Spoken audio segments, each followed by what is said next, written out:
Hey guys welcome back to another BD blog. మనకి evening అయితే చాలండి ఏదో ఒక స్నాక్స్ తినాలనిపిస్తూ ఉంటుంది కదా. అది కాక వర్షం పడుతుంది.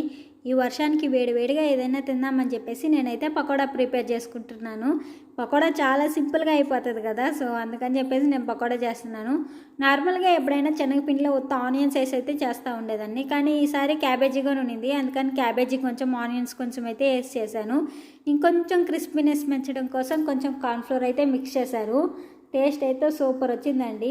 నేను ఏదైనా ఒక స్నాక్స్ చేద్దాం అనుకుంటే దాన్ని ఫస్ట్ యూట్యూబ్లో సెర్చ్ చేస్తాను ఎలా చేస్తారా అని చెప్పేసి. కానీ ఈసారి ఏందోనండి, యూట్యూబ్లో కానీ సెర్చ్ చేయకుండా నా ఓన్గా అయితే చేశాను.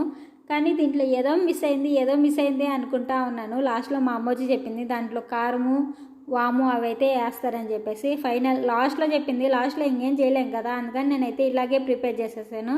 అవి రెండింటిని స్కిప్ చేశాను అనమాట.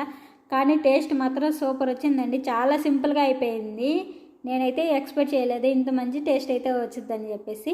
మీరు కూడా ఒకసారి ట్రై చేసి ఎలా వచ్చిందో కామెంట్ చేసేయండి. అండ్ పోత సబ్స్క్రైబ్ చేసి లైక్ చేయడం మర్చిపోకండి. నా వీడియోస్ ఎలా ఉన్నాయో కామెంట్ చేసేసేయండి. Okay bye.